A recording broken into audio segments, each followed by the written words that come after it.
네, 사실은 제가 아직 수술한 지 얼마 안 돼서 지금 목소리가 아직 잘 안 나오는데 우리 조 목사님께서 어떤 믿음으로 연락을 주셨는지 모르겠지만 좀 말씀하셔서 제가 다른 교회 같으면 안 갔을 텐데 네, 우리 조 목사님 부탁 그리고 조이풀 교회는 제가 뭐 1초의 망설임도 없이 사실 제가 집에서도 지금 말을 많이 못 하거든요. 근데 조 목사님이 모르겠습니다. 갑자기 어떤 믿음을 주셨는지 모르겠는데 전화를 갑자기 이스라엘에서 하셔서 저도 그 믿음이 제 안에 부어져서 뭐 1초의 망설임도 없이 제가 가겠습니다. 그래서 목소리는 안 나오지만 또 저희 딸 여기 같이 있는데 엄청 걱정하더라고요. 아빠 흥분하지 마. 제가 근데 조이풀 교회 오면 흥분하지 않을 수 없는데 네, 그래서 제 목소리가 아니라 정말 성령께서 오늘 또 역사해 주실 줄로 믿습니다. 우리 파워포인트를 한번 좀 보여주시면요. 네, 저희 가족을 좀 제가 예전에 왔을 때 소개했지만 제가 보니까 예전에 왔을 때보다 저희 풀교회가 정말 놀랍게 부흥해서 또 처음 뵙는 분들도 많은 것 같고 또 저희 아이들이 여기 같이 있어서 네, 저희가 이제 자녀들이 4명이 있습니다. 그래서 저희 첫째는 한국에서 태어났고 둘째는 요르단에서 태어났습니다. 그리고 이제 저희 셋째, 넷째가 지금 여기 같이 공부하고 있는데 우리 셋째가 꼭 부탁을 했어요. 아빠, 똑바로 얘기해. 아빠가 이라크에 있을 때 나는 한국에서 태어났어.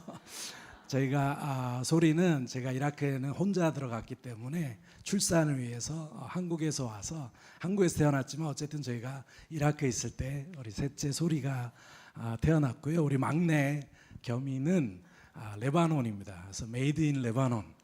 네. 원산지가 저희 아이들이 다 다른데 선교지를 옮길 때마다 하나님께서 한 명씩 주셨어요. 근데 또 요새 하나님께서 사우디에 대한 비전을 주셔서 네. 저희가 이제 사우디로 가려고 하는데 이런 얘기 하면 안 되는데 하여튼 네, 지금은 네, 그래서 사우디로 가면 또 한 명을 주시려나 네, 뭐 육적인 육체의 자녀뿐만 아니라 정말 이 민족, 그 열방의 한 민족 한 민족이 저희의 영적인 자녀인 줄로 믿습니다. 제가 이번에 수술을 하면서 사실 한 번도 뭐 2번째 수술을 했지만 뭐 암이나 이런 거에서 뭐 조금의 영향도 사실은 받지는 않았어요. 근데 수술을 다 마치고 났는데 이제 심장 종양이 또 갑자기 의심이 된다라는 이야기를 듣고 제가 정말 처음으로 죽음 앞에 어쩌면 이렇게 직면하는 경험을 했는데 뭐 잠깐 힘들 뻔했지만 그렇게 큰 걱정이 되지 않았습니다. 뭐 예수님도 30년 사셨는데 이제 제가 조 목사님보다 어리거든요. 네, 그래서 이제 제가 이제 뭐 49인데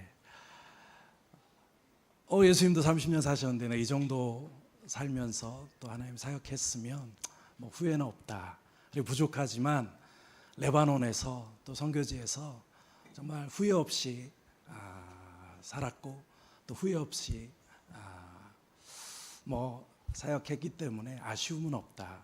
정말 조금의 그런 미련도 없었는데 딱 한 가지 제 마음에 참 제가 힘든 어떻게 보면 포기하지 못하는 것이 있었는데 뭐냐면 저희 아이들이었어요. 네. 내가 하나님 앞에 가는 건 뭐 전혀 아쉬움이 없는데 너무 기쁨으로 갈 수 있을 것 같은데 우리 아이들 어떡하지? 아직 시집도 안 갔는데 네. 우리 아이들 시집 가고 또 우리 막내 장가 가는 거는 보고 가야 되는데 그러면서 만약에 제가 주님께 간다면 정말 이 아이들 어떤 생각이 들었냐면 우리 아이들이 어떡하지? 그래서 이 아이들을 향한 마음 때문에 잠깐 마음이 어려워지면서 좀 힘든 마음이 들더라고요. 그러면서 있는 가운데 갑자기 예수님을 묵상하면서 그 장면이 떠오른 겁니다. 예수님 십자가에 돌아가실 때 어떻게 하셨죠? 어머니를 제자들에게 부탁하고 가셨습니다. 예수님도 이미 이 길을 가셨구나. 내가 지금 아파하는 이 암, 그 예수님도 동일하게 그 고통을 겪으셨구나. 그러니까 참 큰 위로가 되더라고요. 그러면서 그런 생각이 들었습니다. 우리 아이들을 내가 만약 주님께 가면 우리 아이들, 우리 가족을 누구한테 맡기지? 나는 제자라는 게 이런 거구나. 교회 공동체라는 게 이런 거구나. 그래서 누구에게 과연 내가 우리 자녀들을, 우리 아이들을, 우리 가정을 맡길 수 있을까? 네, 많은 병원에서 제가 생각을 해봤습니다. 그때 떠올랐던 한 분이 우리 조지훈 목사님에게 맡기면 되겠다. 제가 힘들 때마다 늘 바쁘신데 제일 먼저 전화 주시고, 또 참 제가 어려울 때 그 마트에서 정말 기도하셨다 그랬잖아요. 막 흥분하셔가지고 저한테 전화 오셨어요. 병원에 있는데 마트에서 우리 가족이 기도했는데 걱정 마, 아무 일 없을 거야. 하여튼 흥분하셔가지고 마트에서 기도하시고 바로 저한테 전화하셨거든요.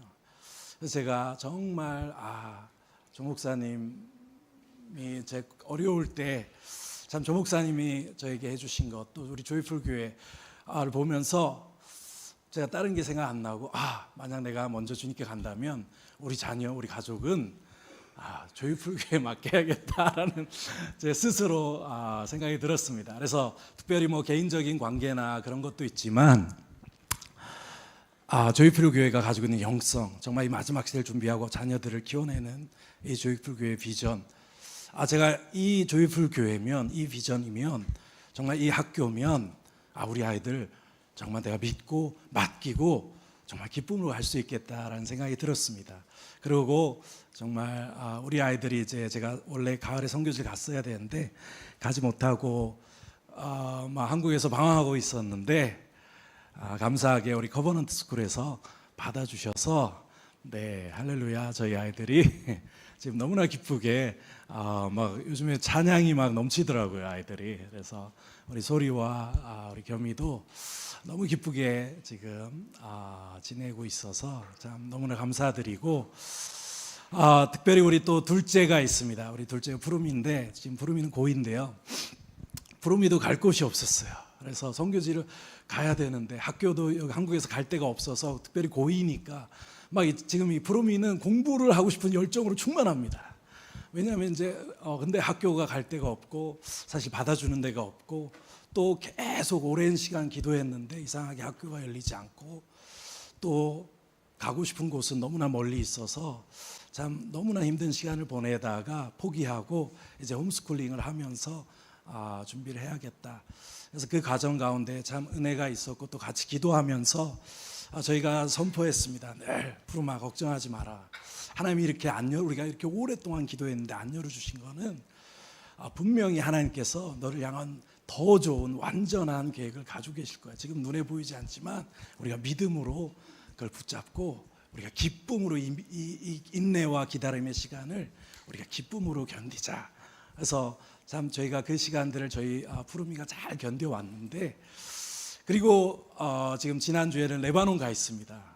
너무 힘들어해서 레바논의 친구들 또 너무 만나고 싶어 해서 저희 아내랑 지금 레바논에 가서 둘이 사역을 하고 있습니다.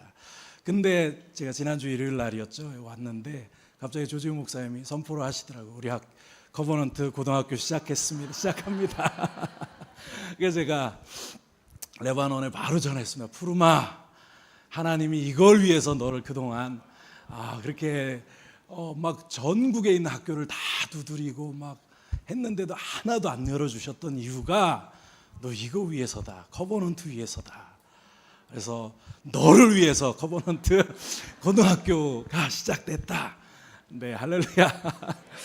네, 그래서 네, 우리 푸르미도 지금 너무 기뻐하고 지금 이제 아마 다다음 주 돌아오면 참 너무나 기대가 됩니다. 그래서 참 너무나 감사하고 특별한 공동체, 정말 이게 교회인 것 같습니다. 그래서 제가 이제는 그래서 참 두려움이 없습니다.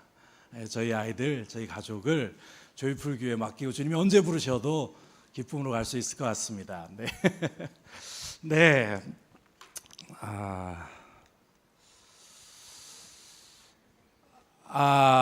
좀 오늘 많은 이야기를 해야 될 것 같습니다.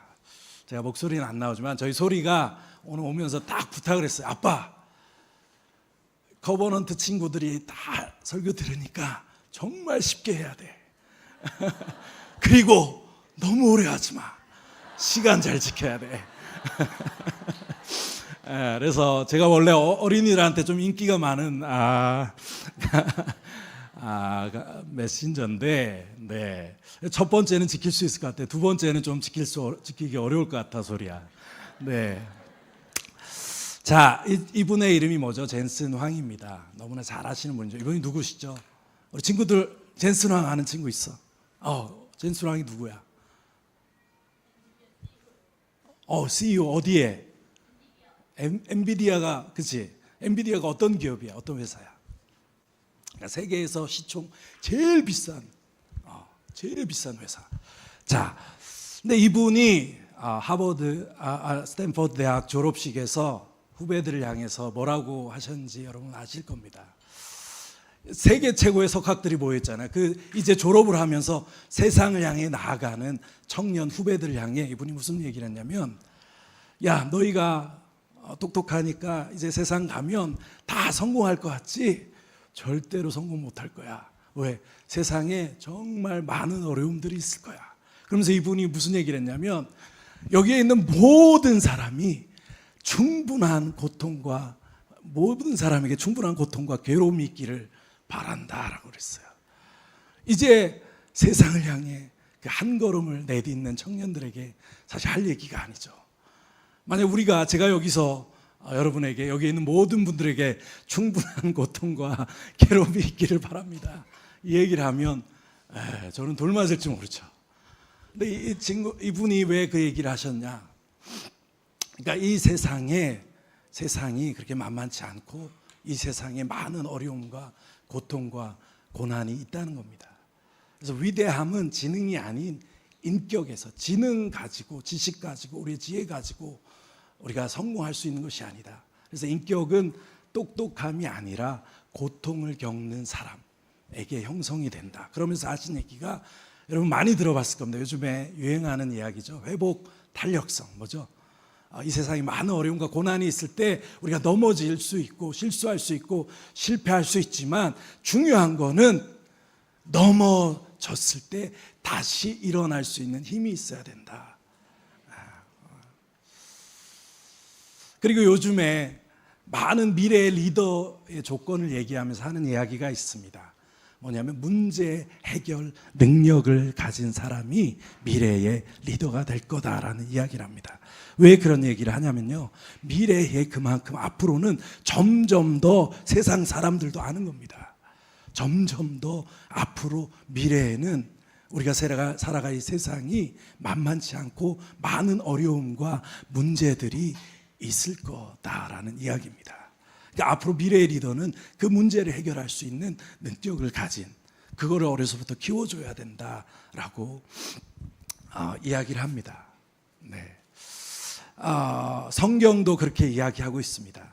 특별히 우리 다음 세대, 우리 자녀 세대들이 살아가야 할 우리 미래는, 안타깝게도 성경은 뭐라고 말씀하시냐면, 저희 세대가 겪는 고통보다 또 다른 차원의 고통과 어려움이지만 훨씬 더 어려운 시대를 우리 아이들이 살아가고, 이 마지막 시대, 특별히 그 환란의 때를 통과할 뿐만 아니라, 그죠? 그걸 그냥 견딜 뿐만 아니라 그 환란 가운데 다니엘서 있는 말씀과 같이 별과 같이, 궁창의 별과 같이 빛나는 리더로 일어나 방향과 비전을 제시할 뿐 아니라 어떻게 또 많은 사람들을 옳은 대로 인도하는 리더로 우리 다음 세대 아이들을 키워야 될 줄로 믿습니다. 그래서 우리 다음 세대는, 제가 커버넌트를 보면서 정말 신뢰가 갔어요. 정말 마지막 시대는 그래서 저희 아이들을 가장, 성경이 말하는 가장 어렵고 힘든 거기에 포커스를 두고 저희 아이들을 훈련해야 될 줄 믿습니다. 그래야 우리 아이들이 이 마지막 시대를 넉넉히 이겨내는 리더로 일어나게 될 줄 믿습니다. 그래서 그런 리더로 스스로 일어난 것뿐만 아니라 오히려 이 마지막 시대에 어디로 갈지 몰라 이 고통 가운데 몸부림치며 주저앉아 막 몸부림치는 수많은 우리 친구들, 수많은 사람들을 옳은 대로 인도하는 정말 다니엘과 같은 별과 같은 리더로 정말 하나님께서 우리 다음 세대들을 그렇게 세워주실 줄로 믿습니다. 네. 그래서 이 시대를 정의하는 우리 4가지 용어가 있습니다. 들어보셨을 겁니다. 첫 번째 뭐죠? 우리 같이 한번 읽어볼까요? 변동성, 두 번째 불확실성, 복잡성, 모호성. 뭐 하여튼 복잡한 얘기인데요. 그러니까 세상이 하여튼 복잡하다는 겁니다. 모호하고 복잡하고 난리라는 겁니다. 이 시대를. 그러니까 우리 다음 세대에 살아간 시대는요, 저희가 생각하는 것 이상으로 훨씬 어려운 시대입니다. 제가 암으로 사실은 뭐 겪으면서 암에 대해서 요즘에 많이 좀 이렇게 관심을 갖게 됐는데 어제 뉴스를 보다 보니까 이 시대 가장 큰 어려움, 여러분 사망률 1위가 암이 아닙니다. 사망률 1위가 뭔지 아세요? 제가 충격을 받았습니다. 20대, 30대, 40대 사망률 1위가 자살입니다. 40대는요 24%, 전체 사망률의 24%가 자살이고요. 20대, 30대는 40몇 프로가, 전체 사망률의 40몇 프로가 자살입니다. 우리가 이 시대에, 이 혼란한 시대 가운데 정말 우리 자녀들 그리고 우리 가정, 우리 자신이 여러분 이 마지막 시대를 어떻게 해야 우리가 감당할 수 있겠습니까? 여러분 혹시 예전에 제가 대학교 다닐 때 우리 패밀리 레스토랑이 한참 유행했던 거 아시죠? 여러분 아시는 패밀리 레스토랑이 있으신가요? 네. 네, 아웃백 있고 또 어떤 게 있죠? 베니건스, TGI, 뭐 빕스, 또 뭐 있죠?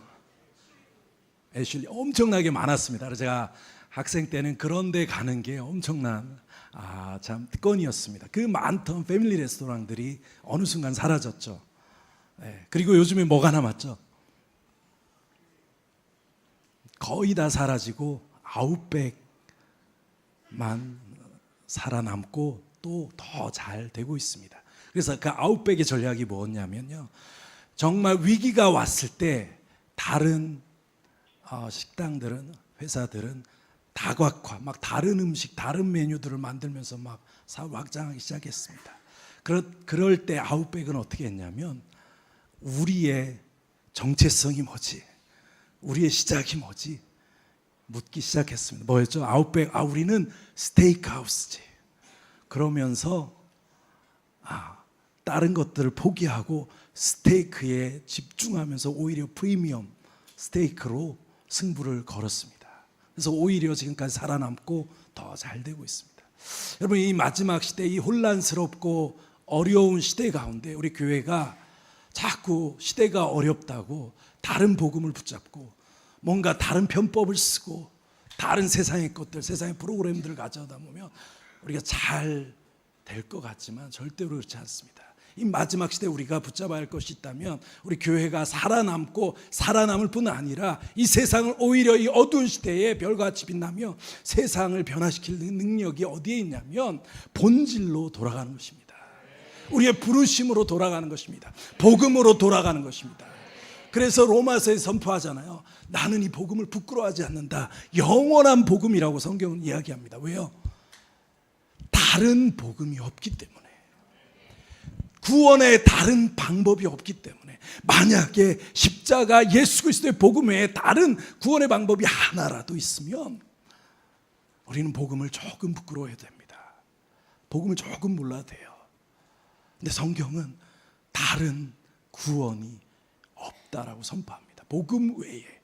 그렇기 때문에 이 마지막 시대 오히려 우리는 이 위기와 고난 가운데, 혼란스러운 시대 가운데 오히려 본질로 돌아가고 우리의 부르심으로 돌아가서 십자가 복음 붙잡고 그 복음을 부끄러워하지 아니하고 오히려 복음으로 우리가 살아날 뿐 아니라 그 복음으로 온 열방을 구원하고 주의 역사를 이루는 저와 여러분 되시기를 축복합니다. 본질로 돌아가야 됩니다. 여러분의 본질이 무엇입니까? 우리의 본질을 규정 짓는 게 뭐죠? 그걸 다른 말로 이야기하면 DNA라고 할 수 있을 겁니다. 자, 이 사과나무에는 왜 사과가 열리죠? 사과나무에, 조금 더 구체적으로 얘기하면 사과나무에 뭘 가지고 있어요? DNA를 가지고 있기 때문에. 그러니까 DNA가 중요한 겁니다. 여러분은 어떤 DNA를 가지고 계세요? 우리 교회는 어떤 영적 DNA를 가지고 있습니까? 그 DNA, 어떤 DNA를 가지고 있느냐가 우리를 규정짓는 겁니다. 우리의 정체성을 규정짓는 겁니다. 여러분, 몇 주 전에 일요일 날 조지호 목사님 그 얘기 하셨죠. 죄에 대해서 얘기하면서 우리가 왜 죄인이냐? 우리는, 죄인이라는 것은 우리 어떤 행위가 아니라 정체성이라고 얘기하셨어요. 기억나세요? 여러분, 우리 막 잘 적고 있는데 뭐 적고 있는 거야?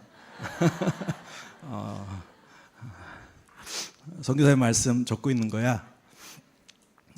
자, 잘 들어봐. 이제 좀 재밌는 얘기 할 거야. 봐봐. 여러분, 자, 봐봐.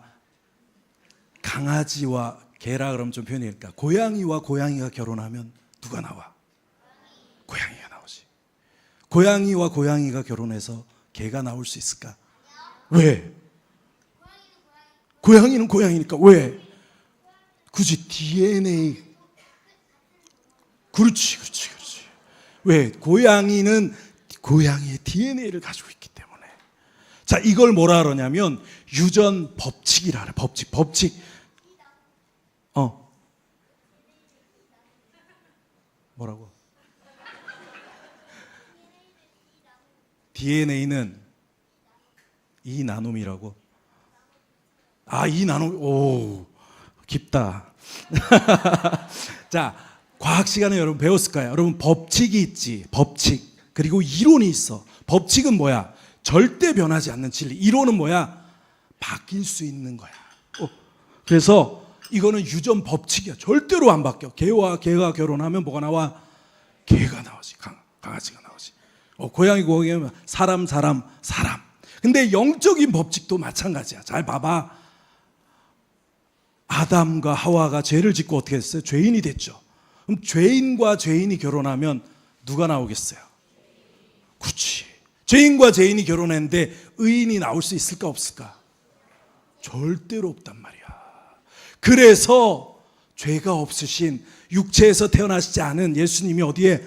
하늘에서 그분이 하나님의 아들로, 그죠? 성령으로 이 땅에 태어나셔서 우리를 구원하러 오신 거란 말이야.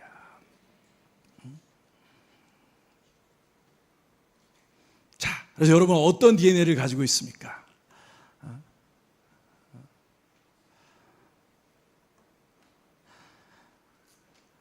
우리가 어떤 DNA를 가지고 있는지가 우리의 정체성을 규정짓는 거예요. 그러니까 우리의 본질은 뭐예요? DNA. 자, 그럼 여러분은 어떤 DNA를 갖게 됐어요? 우리는 본질적으로 우리의 DNA는 죄인이야. 그래서 우리는 죄 가운데 죽을 수밖에 없어. 그렇죠? 그게 우리의 정체성이었어. 그래서 예수님이 오셔서 어떻게 했어요? 그분이 이 땅에서 태어나시지 아니라 하늘의 DNA를 가지고 하늘에서 이 땅에 성령으로 태어나셔서, 그죠? 우리를 위해 십자가에 죽으시고 부활하셔서 어떻게 하셨어요? 우리를 죄를 용서하시고 성령을 부어주셔서 우리를 어떻게 하셨어요? 어떻게 하셨어요? 거듭나게 하셨어. 우리의 DNA가 어떻게 된 거예요? 바뀐 거야. 어떤 DNA가 된 거야? 우리가 거듭나게 돼서 성령으로 거듭나서 하나님의 자녀, 하나님의 아들, 딸이 된 거야. 그러니까 여러분의 봐봐. 자, 여러분의 행위와 상관없이 저는 여전히 죄를 짓는데요. 저는 구원받을 수 없어요. 맞아. 아니야. 왜? 여러분이 DNA가 어떻게 된 거야? 성령으로 거듭나서 여러분 새 피조물이 됐어요. 그죠? 네. 그게 우리의 정체성입니다. 아무도 우리를 정죄할 수 없어요. 사탄이 우리를 정죄할 수 없어요. 예수 그리스도 안에 있는 우리에게는 결코 정죄함이 없습니다. 왜? 우리의 DNA 영적인 뿌리가 바뀌었기 때문에. 자, 보세요. 나는 사과, 이게 사과나무인데 나는 배를 너무 좋아해. 그래서 배 나와라 배 나와라 하고 사과를 다 땄어. 그러면 이제 배가 나오겠지. 그럼 배가 나올까? 왜? DNA와 뿌리가 사과나무 뿌리니까. 그렇지? 근데 어떻게 뿌리를 바꾸고 DNA가 바뀌면 어떻게 돼? 배가 나오는 거야. 그러니까 우리는 잘 봐봐. 어떤 DNA로 우리가 새롭게 거듭난 거야? 예수 그리스도의 DNA로. 성령으로 우리가 거듭나서 그치? 이제 우리가 뭐가 된 거예요? 의인이 된 거야. 이 정체성은 변할까요? 안 변할까요? 절대로 안 변하는 거야. 그죠? 절대로 안 변해. 우리는 하나님의 아들, 딸이 됐어. 자, 그러면 이게 우리의 DNA라면 우리 교회에게 주신 우리 교회의 DNA는 어떤 DNA일까요? 자, 그걸 우리가 다른 말로 사도적 DNA라고 합니다. 자, 이거를 기억해 주시고요. 아이고, 죄송합니다. 자, 그래서 우리가 원래 우리 교회 이 혼란스러운 시대 가운데 우리가 누구인지 이 시대를 이길 수 있는 능력은 본질로 뿌리로 우리의 DNA로 우리의 본질적 부르심으로 돌아가는 겁니다. 그래서 사도적 DNA를 이 마지막 시대 교회가 회복해야 되는 겁니다. 그러니까 사도적 DNA가 무엇이냐, 교회의 뿌리가 무엇이냐, 우리 사도 시대와 속사도 시대로 돌아가 보면 자, 그 시대는 어떤 시대입니까? 자, 같이 한번 읽겠습니다. 시작. 선교가 곧 순교로 이어지던 박해 속에서의 선교. 그러니까 초대교회는 선교가 곧 순교로 이어지던 박해 속에서의 선교였습니다. 그러니까 여러분, 우리 시대에 많은 어려움과 고난, 우리가 선교를 위해 고난이 있다 말하지만 사실 초대교회에 비할 바가 아니죠. 초대교회는요, 선교 이코르 박해, 죽음, 순교였습니다. 그러니까 우리가 이 전하는 복음을 전하려면 목숨 걸고 복음을 전했어요. 그러니까 초대교회가 지금 시대가 초대교회보다 훨씬 어쩌면 쉬운 시대인 거죠. 자, 예수님이 부활하셨어요. 그래서 교회가 어떻게 대동했어요? 예수님 부활하셨어. 근데 사람들이 예수님의 부활을 봤지. 우리 친구 이름 뭐지? 정민이 너 예수님 부활 봤어? 봤어? 진짜 봤어? 부활 봤어? 아니 우리가 다 봤다 그럴 수 있을 거 아니야. 초대교회 때 만약에, 그죠? 나는 예수님 부활 봤어요. 근데 로마 군인이 와서 칼을 대고 너 진짜 예수님 부활 봤어? 그럼 어떻게 말해? 진짜 안 봤으면 어떻게 할 거야? 제가 아니고요, 조지훈 목사님이 봤다 그러셨어요. 조지훈 목사님한테 가보세요. 그죠? 근데 초대교회 성도들은 어떻게 했어요? 다 나는 예수님의 부활을 봤어요. 칼을 들이댈 때도 너 부인해? 아니요, 나는 예수님이 부활하신 것을 봤어요. 부인할 수 없습니다. 나를 죽이려면 죽이세요. 그리고 다 순교했어. 그 복음을 위해서 부활의 증인이 되었어요. 그래서 여러분, 이 아랍어는 히브리어랑 똑같은데 증인, 순교 다 같은 말이야. 증거 다 같은 말입니다. 그러니까 우리가 증거한다는 건 순교한다는 거예요. 순교하기까지 나는 예수님의 부활을 받기 때문에 그걸 부인할 수 없는 겁니다. 이게 초대교회의 증거였어요. 여러분, 우리는 우리 인생에 많은 고난과 고통이 있습니다. 그래서 우리는 하나님이 고통을 없애주세요 기도합니다. 그러나 하나님은 그 고통을 없애주시진 않는 것 같아요. 어릴 때는 아이들이 문제가 생겨 요청하면 저희가 다 해결해 줍니다. 근데 아이들이 커갈수록 어떻게 하죠? 그걸 해결할 수 있는 능력을 키워줍니다. 하나님도 그렇게 하시는 것 같아요. 하나님, 나 이 문제 없애주세요. 저 문제 없애주세요. 물론 없애주시죠. 없애면 그게 끝입니까? 아니요. 그 문제에 대해 더 큰 문제가 옵니다. 그 문제에 대해 문제가 오고 더 큰 문제가 오고, 우리 인생은 죽을 때까지 어쩌면 끊임없는 문제가 없는 시기는 없는 것 같습니다. 그래서 하나님은 우리의 문제를 없애주시지 않고 어떻게 하시냐면 문제를 초월하는 능력을 주세요. 문제를 초월하는 능력을 우리 가운데 보여주시기 원하세요. 그래서 어떤 문제가 와도, 그 다음에 더 큰 문제가 와도, 더 큰 문제가 와도 그 초월의 능력으로, 초월의 믿음으로 그거를 초월해 버리는 겁니다. 그게 하나님께서 우리에게 주시는 능력이에요. 우리 인생에 문제가 있지만 그 문제가 우리 인생에 아무런 영향을 끼치지 않는다 그러면 더 이상 그것은 우리 인생의 문제가 아닌 거죠. 제가 저는 암 2번 수술하면서 정말 한 번도 그 암이 조금도 제 인생에, 제 삶에 조금의 영향도 끼치지 않았어요. 참 너무 감사하죠. 하나님이 그런 평안을 주셨어요. 더 이상 암이 아닌 거죠. 문제가 아닌 거죠. 왜? 이 암이라는 존재가 조금도 내 인생에 영향을 주지 않기 때문에. 할렐루야. 깊은 평안 가운데 초월하는 능력. 여전히 우리 인생 가운데 죽음이 있지만 하나님 죽음을 없애주신 게 아니라 어떻게 하셨죠? 부활의 능력을 우리 가운데 덧입혀 주셨습니다. 부활의 능력으로 죽음을 우리는 초월해 버리는 겁니다. 그게 우리 그리스도의 능력입니다. 우리에게 주신 주님의 능력입니다. 죽음을 초월하는 능력. 하나님 여러분 모두에게 그 초월의 능력을, 초월의 믿음을 부어주셔서 우리가 주님의 능력으로 우리 안에 인생에 있는 모든 문제를 넉넉하게 초월하기를 원합니다.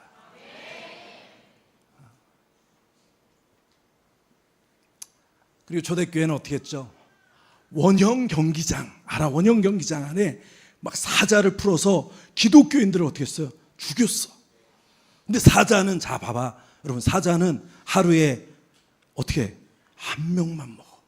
배고플 때, 배가 부르면 다른 사람을 먹을까 안 먹을까? 안 먹어. 그러니까 자 봐봐, 기독교인들이 원형 극장 안에 가운데 기독교인들이 모여 있어. 다 이렇게 모여 있단 말이야. 그러면 사자를 딱 풀고 사람들은 서서 구경하는 거야, 원형 극장에서. 근데 사자 굴의 문을 딱 열면 사자가 막 달려와서 배고프니까 어떻게 해서 그 많은 기독교인 무리 중에 누구를 먹겠어? 한 명만 잡아먹는단 말이야. 근데 기독교인들이 어떻게 했어? 우리 같으면 어떻게, 막 사자가 달려와 어떻게 했어? 다른 사람 밀치고 막 도망가겠지. 근데 초대교회 성도들은 어떻게 했냐면 사자가 달려와 서로 다른 사람을 보호하고 서로 먼저 나가서 사자밥이 되기를 자처했어. 어떻게 그럴 수 있지? 사자가 막 달려오는데 이 기독교인 그리스도인들은 무리들이 있다가 피하세요 피하세요 하고 자기가 오히려 먼저 나가서 사자밥이 되는 거야. 그러면 사자가 그 사람을 잡아먹으면 어떻게 돼? 그날은 다른 사람들은 살아나는 거야. 어떻게 그럴 수 있어? 그래서 그 수많은 관중들이 그걸 보고 충격을 받았어. 막 그걸 구경하고 웃다가, 아니 기독교인도 어떻게 저럴 수 있지? 어떻게 죽음 앞에 다른 사람을 보호하고 자기가 먼저 사자의 밥이 되기를 자청하지? 도대체 어떤 믿음 때문에?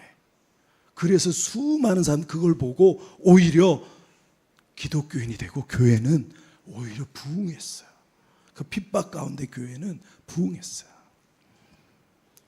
어른들만 그랬을까? 아니, 그 핍박 앞에, 순교 앞에 어린아이들도 예수님 부인하지 않고 다 순교했단 말이야. 여러분 잘 들으세요. 진짜 용기는 어디서 나오냐면, 야 어른들은 죽음이 두렵지 않을까? 아빠도 죽음이 두렵지. 그럼 어떤 사람은 죽음을 두려워하지 않을까? 죽음을 초월할까?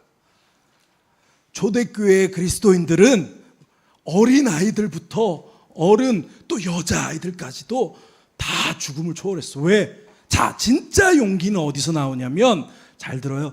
진리에 대한 확신. 어디서 온다고? 부활에 대한 소망, 확신. 예수 그리스도 복음에 대한 분명한 믿음과 확신이 있었기 때문에 죽음을 초월한 거야. 세상이 감당치 못한, 그게 초대교회의 영성이란 말이야. 자, 우리 두 번째 한번 읽어보겠습니다. 시작. 억압받는 피지배 민족들로부터 강하고 부강하며 세계를 지배하는 강대 국가를 향한 선교. 우리는 선교하면 뭔가 저는 돈이 없어요, 저는 약해요, 저는 어려요. 아니, 초대교회 선교는 오히려 핍박을 받던, 지배를 받던 비식민지, 비지배 민족으로부터 자신들을 지배하던 더 강한 민족을 복음을 증거하고 그 민족을 로마를 복음으로 뒤집어 놓은 게 초대교회 역사야. 자, 요거를 잘 기억하세요. 자, 세 번째는 같이 읽겠습니다. 시작. 다민족 선교, 프론티어 선교. 요즘에 선교적 교회 많이 얘기하죠. 너무 귀한 겁니다. 그러니까 프론티어가 뭐예요? 복음이 없는 땅끝을 향해서. 제가 한번 예전에 와서 얘기했죠. 우리 선교의 목적이 무엇입니까, 여러분? 예배입니다. 선교를 위해 예배하는 게 아니에요. 선교의 목적이 예배입니다. 우리가 왜 선교하죠? 예배라는 단어가 월십이잖아요. 월십의 원어가 월십이잖아요. 그분의 가치에 합당한 영광을 올려드리는 겁니다. 여러분, 메시에게 야, 너 우리 동네에서 축구 좀 잘한다 그러면 이게 칭찬일까 욕일까? 야, 너 우리 동네에서 축구 제일 잘해 메시, 이러면 이게 메시에게 칭찬일까 욕일까? 칭찬이야. 너 우리 동네에서 축구 제일 잘해 메시야. 욕이지 욕. 메시한테는 어떤 칭찬을 해야 그게 칭찬이야? 너 전 세계에서 축구 잘해, 제일 잘해, 황제. 그치, 그게 칭찬이야. 자, 우리 하나님께 합당한 예배는 무엇이냐면 최소가 온 세계와 열방 가운데 그분의 이름이 찬양을 받으시고 높임을 받으시는 게, 그게 그분의 이름에 합당한 예배입니다. 그게 기본이에요. 그래서 성경을 보면 항상 예배할 때 항상 온 열방과 세계를 찬양하며 온 열방과 세계 가운데 주님의 이름을 높이며 예배할 수밖에 없는 겁니다. 그러니까 우리가 선교를 하는 목적이 뭐예요? 그 우리 하나님이, 우리가 예배를 할 때 이 영광스러운 그 하나님이 지금 여기서밖에 찬양을 못 받으셔.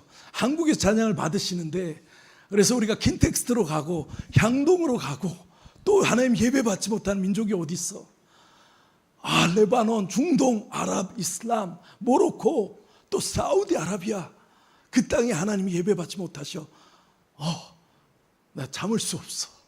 이 놀라운 하나님의 영광 우리 안에 가두기에는 우리 하나님 너무 놀라우신 분이셔.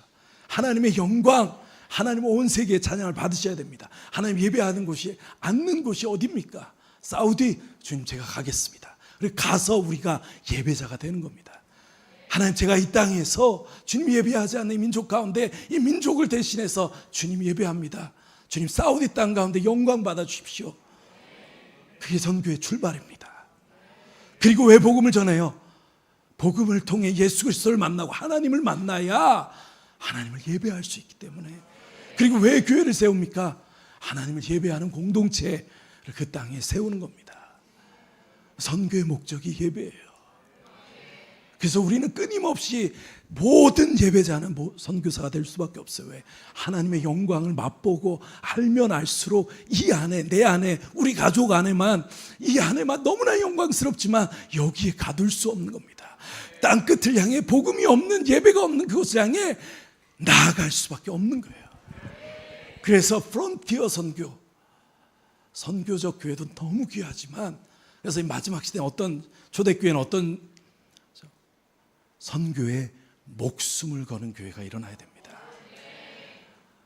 사도 바울은요, 이제 곧 주님 오시면 오시리라. 복음이 오면 땅끝을 향해 내가 남의 터 위에 세우지 않고 주님 땅끝까지 복음 전하게 자기 인생을 던졌습니다.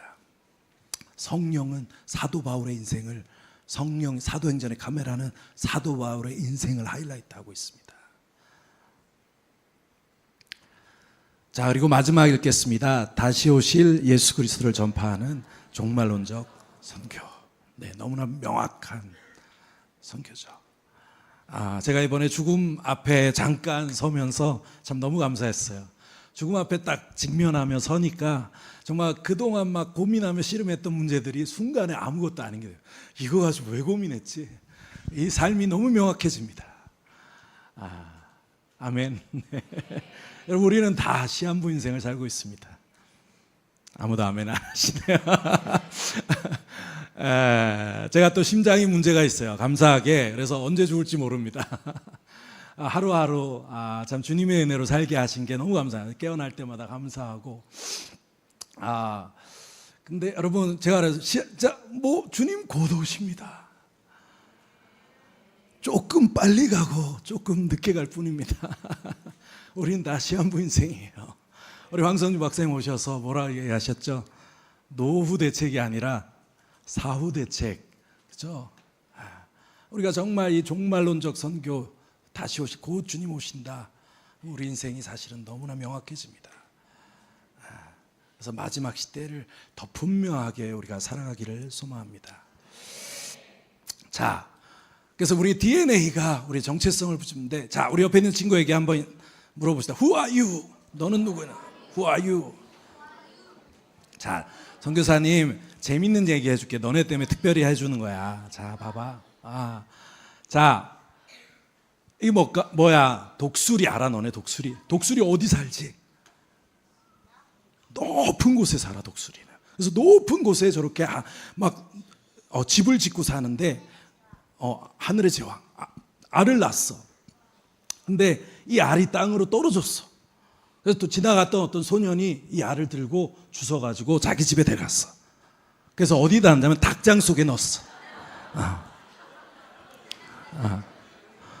그래 어느 날 찌지직 알을 깨고 나왔는데 보니까 등치가 너무 크고 색깔도 하얗고, 그래서 다른 병아리들이 맨날 놀렸어.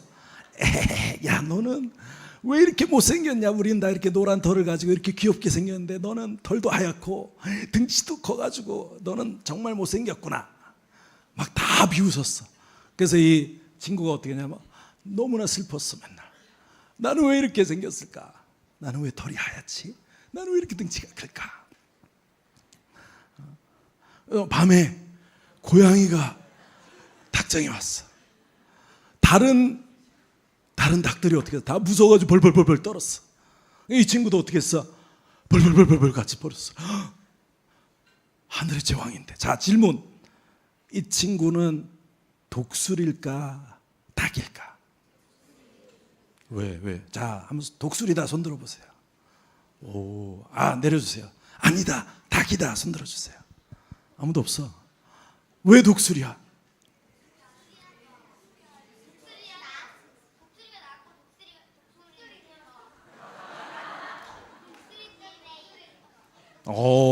독수리 DNA.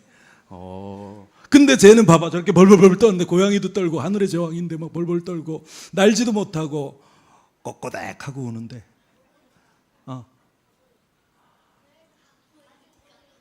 닭 아니야, 닭. 독수리야.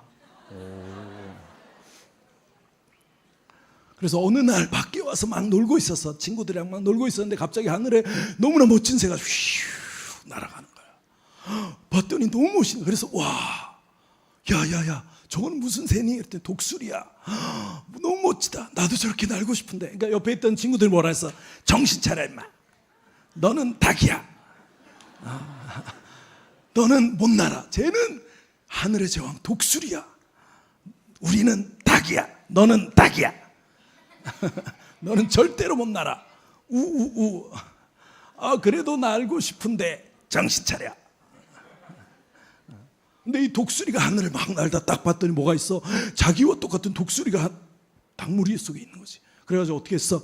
슉 내려와서, 야, 너 왜 여기 있어?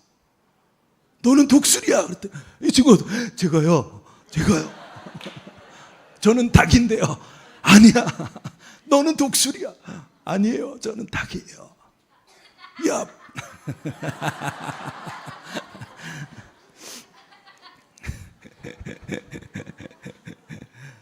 야, 봐봐, 너랑 나랑 똑같이 생겼잖아. 넌 독수리야. 저는 날 수도 없는걸요. 아니야, 자, 나를 따라해봐. 날개를 펴고 힘차게 날개짓 해봐. 그래서 막 따라했더니 이 친구 어떻게 되겠어? 날았을까 못 날았을까? 노래가 안 나오네요. I believe I can fly. 우와, 난다. 독수리가 된 거야. 자, 우리 옆에 있는 친구에게 한번 물어볼까요? 너는 독수리냐 닭이냐 한번 물어보세요.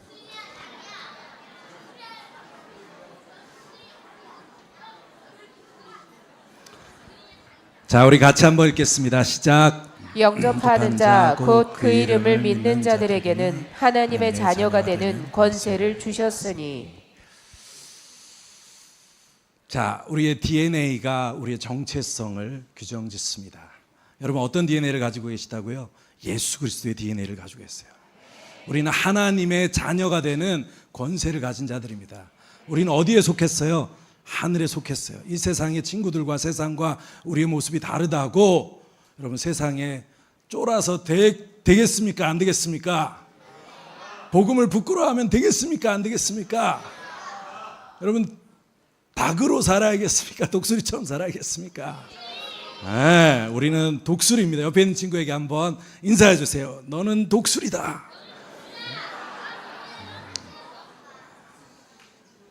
우리 한 번 더 격려해 주세요. 절대 쫄지 마.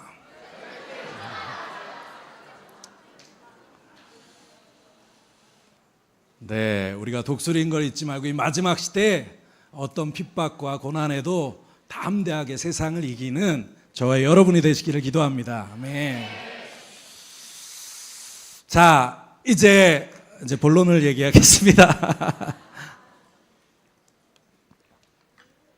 자, 이사야서 41장 말씀 같이 읽겠습니다.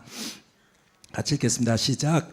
나 여호와가 말하노니 너희 우상들을 소송하라. 야곱의 왕이 말하노니 너희는 확실한 증거를 보이라. 장차 당할 일을 우리에게 진술하라. 또 이전 일이 어떠한 것도 알게 하라. 우리가 마음에 두고 그 결말을 알아보리라. 혹 앞으로 올 일을 듣게 하며 뒤에 올 일을 알게 하라. 그리하면 너희가 신들인 줄 우리가 알리라. 또 복을 내리든지 재난을 내리든지 하라. 우리가 함께 보고 놀라리라. 자, 하나님께서 이 세상의 이방 신들을 향해 직접 도전하시는 겁니다. 세상에 많은 신들이 있는데 너희가 정말 신이라면 너희들이 한번 소송해봐. 소송이란 단어는 무엇이죠? 법률 용어입니다. 법정에서 객관적인 증거를 가지고 우리가 한번 판단해보자. 누가 진짜 신인지 너희가 한번 도전해봐. 우리는 우리가 믿는 예수님이 진짜 하나님이시라는 것을 너무나 명확하게 알고 있습니다. 그래서 우리는 다 어떻게 알죠? 주관적인 증거가 있습니다. 예수 그리스도를 만난 간증이 있습니다. 그분은 죽으시고 부활하셔서 지금도 우리 가운데 살아계실 뿐 아니라 지금도 능력으로 성령으로 역사하고 계시는 살아계신 하나님이십니다. 그래서 우리는 간증이 있어요. 그래서 이슬람권 사역을 할 때 가장 강력한 복음의 무기는 간증입니다. 왜냐하면 무슬림들은요 간증이 없습니다. 종교 행위만 있습니다. 종교 행위에 목숨을 겁니다. 여러분 하나님과 살아있는 생명의 관계가 없으면요 우리는 종교 행위에 목숨을 겁니다. 그들이 종교 행위에 율법의 행위에 목숨을 걸어도 그 율법의 행위로 하나님을 절대로 만날 수 없습니다. 그래서 그들도 그들의 마음이 공허하다는 걸 알아요. 그래서 그 공허한 빈 마음을 감추기 위해서 어떻게 하냐면요 율법과 종교는요 그 공허함을 감추기 위해서 율법의 행위로 자기를 더 회칠한 무덤같이 덧칠합니다. 그 종교적 행위의 우월감으로 자기를 유지하는 겁니다. 너 기도 몇 번 했어? 너 성지순례 했어? 이게 율법이고 이슬람입니다. 근데 우리는요 살아계신 하나님을 만난 간증이 있습니다. 여러분의 간증이 저들에겐 강력한 충격입니다. 살아계신 하나님과 생명력 있는 관계. 우리의 주관적 증거. 근데 누구를 만나도 어디서든 우리가 객관적인 증거를 가지고 우리가 믿는 하나님이 진짜 예수님이 진짜 하나님인 것을 증거할 수 있는 증거가 있다는 겁니다. 그래서 너희들이 소송해라. 우리가 너희들이 확실한 증거를 보여라. 그 증거가 무엇입니까? 22절에 장차 당할 일을 우리에게 진술하라. 또 이전 일이 어떤 것도 알게 하라. 우리가 마음에 두고 그 결말을 알아보리라. 혹 앞으로 올 일을 듣게 하며 뒤에 올 일을 알게 하라. 그리하면 너희가 신들인 줄 우리가 알리라. 앞으로 올 일들 그리고 이전에 있을 때를 너희들이 한번 이야기해봐. 앞으로 어떤 일이 일어날지 너희들이 진짜 신이면 한번 이야기해봐. 그럼 내가 너희가 신인 줄 알겠다. 제가 대학교 다닐 때 미래학자라는 단어가 되게 유행했습니다. 그래서 많은 구소련이 붕괴되고 미래학자들이 나와서 미래의 책들을 많이 썼어요. 인류의 찬란한 미래를 꿈꾸는 책들이 많이 나왔어요. 막 그거를 읽으면서 읽지도 않는데 막 이만한 책 들고 다니면서 하여튼 들고 다니는 게 유행이었어요. 근데 요즘은 여러분 미래학자라는 단어도 사용이 되지 않습니다. 왜죠? 미래는커녕 당장 일주일 뒤, 한 달 뒤 어떤 일이 일어날지, 이 세계가 어떻게 될지 아무도 알지 못합니다. 이 혼란스러운 시대 가운데 과연 미래가 앞으로 올 일이 어떤지 너희가 진짜 신이면 한번 이야기해봐. 이게 우리가 믿는 하나님이 진짜 하나님이라는 가장 확실한 객관적인 증거라는 것입니다. 신명기 18장 같이 읽겠습니다. 시작. 내가 마음속으로 이르기를 그 말이 여호와께서 이르신 말씀인지 우리가 어떻게 알리오 하리라. 만일 선지자가 있어 여호와의 이름으로 말한 일에 증언도 없고 성취함도 없으면 이는 여호와께서 말씀하신 것이 아니요 그 선지자가 제 마음대로 한 말이니 너는 그를 두려워하지 말지니라. 이 말이 하나님의 말씀인지 어떻게 알 수 있어요? 선지자라는 사람이 있는데 여호와 이름으로 말한 일에 증거도 없고 성취함도 없으면 이는 하나님의 말씀이 아니다. 그러니까 하나님이 말씀하신 것에 증거도 없고 성취함도 없으면 이건 하나님이 주신 말씀이 아니까 너희는 걱정하지 마. 그 사람 두려워하지도 마. 여러분 세상에 많은 종교들이 있고 특별히 종교학자라는 사람들이 있습니다. 세계 최고 엘리트 종교학자들이 세상의 종교를 연구해보면서 이들이 뭐라고 했냐면 기독교가 가진 아주 독특함, 다른 다 종교들이 따라올 수 없는 기독교의 탁월함이 있다라고 믿지 않는 세상 종교학자들이 이야기를 했습니다. 그게 뭔지 아세요? 기독교의 탁월함, 특별함, 독특함, 다른 종교와 비교할 수 없는 어떤 걸까요? 어떤 걸까요? 어떤 걸까? 우리 기독교가 가지고 있는 탁월함, 독특함, 사랑. 그러니까 세계 최고 엘리트 종교학자들이 막 세계 종교들을 다 연구해봐서 기독교는 와 이거는 정말 독특. 다른 종교들이 감히 따라올 수도 없고 상상할 수도 없는 아주 특별한 게 있어. 그게 뭐냐면 기독교는요 예언하고 언약하고 그거를 성취하는 종교라는 겁니다. 이 구조가 기독교의 핵심이라는 거예요. 뭐 다른 것도 있지만 이거는 다른 종교가 감히 흉내낼 수도 없는 기독교의 아주 독특하고 특별함이라는 겁니다. 하나님이 말씀을 하시고 그 하나님이 역사를 통해 그 말씀을 성취하시는 겁니다. 이게 우리 하나님이 진짜 하나님이란 가장 강력한 증거 뭐예요? 말씀입니다. 말씀으로 온 만물을 창조하시고 지금도 그 말씀으로 하나님 온 천지 만물을 붙들고 계십니다. 하나님의 입에서 나온 말씀은 1.1획도 땅에 떨어지지 않고 성취되기 전까지는요 1.1획도 땅에 떨어지지 않고 반드시 마침내 성취되어지고 맙니다. 그래서 우리는 그 말씀에 우리의 인생을 거는 것이 정말 축복이고 안전한 겁니다. 하나님의 말씀은 반드시 이루어지기 때문입니다. 성취함. 자, 그래서 그걸 우리가 예언과 역사라고 합니다. 또는 언약과 성취. 그래서 여러분 성경을 보실 때 이 구조로 성경을 보셔야 돼요.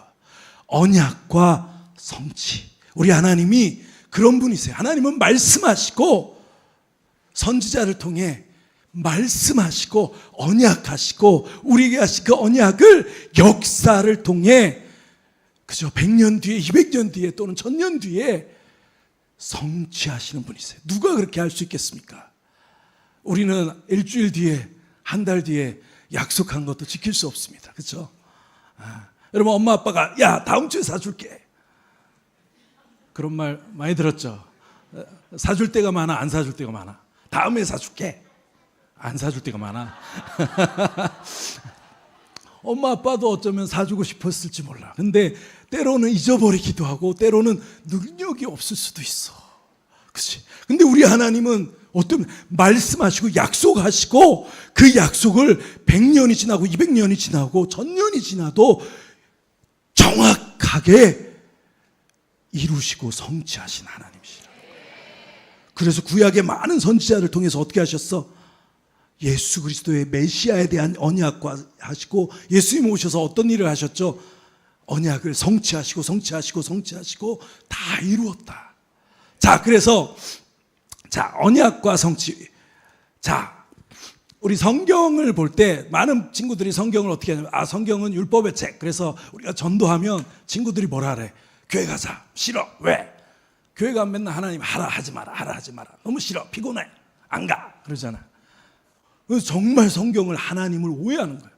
성경에는 자 보세요. 613개의 뭐가 있어? 율법이 있어요. 근데 613개 율법 중에 뭐야?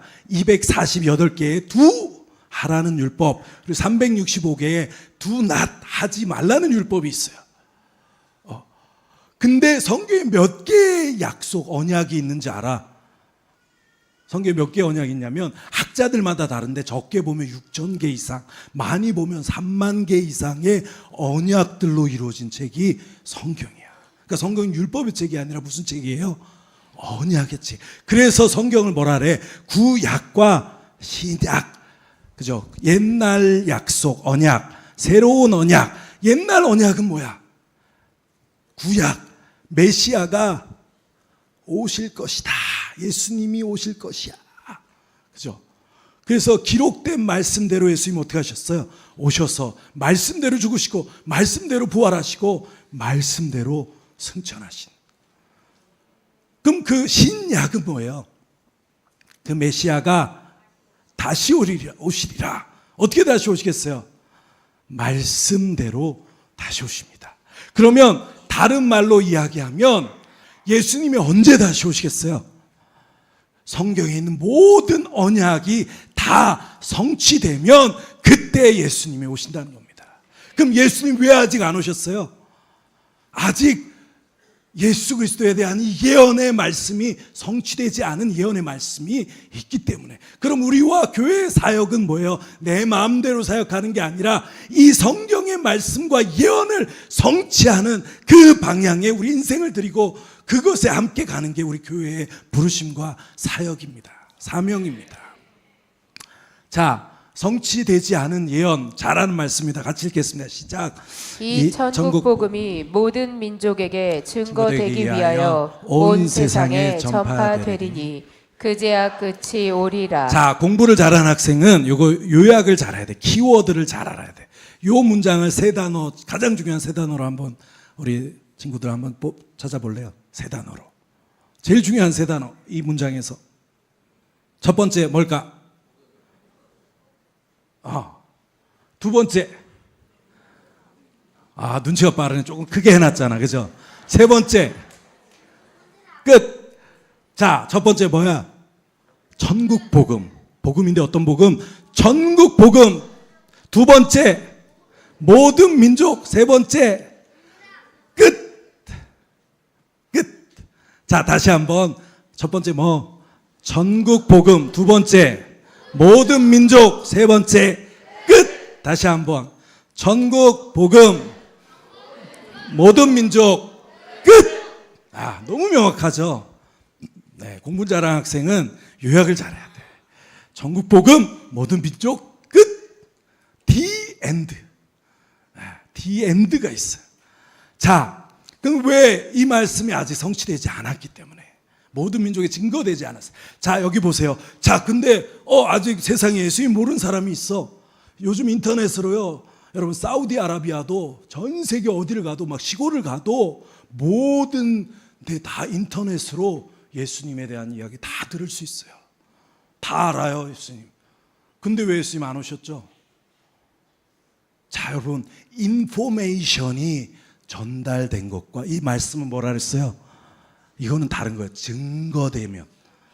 인포메이션이 전 세계에 알려진 거예요. 근데 인포메이션이 전 세계에 알려지면 주님이 오시는 게 아니라 여기 뭐냐면 증거. 아까 뭐랬어? 증거. 증거는 뭐야? 증인이 있어야 돼. 증인은 성경에 몇 명이야? 2명 이상, 그러니까 공동체적 증거.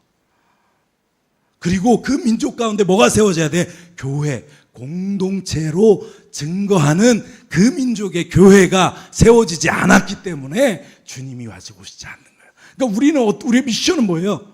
우리가 함께 공동체로 교회로 나아가서 함께 복음을 증거하는 공동체적 증거. 혼자 하는 게 아닙니다. 교회가 함께 하는 거예요. 그리고 그 민족 가서 뭘 세우는 거예요? 그 민족의 스스로 복음을 증거할 수 있는 공동체 교회를 세우는 겁니다. 그렇게 온 민족의 교회가 세워지면 주님이 오시는 겁니다.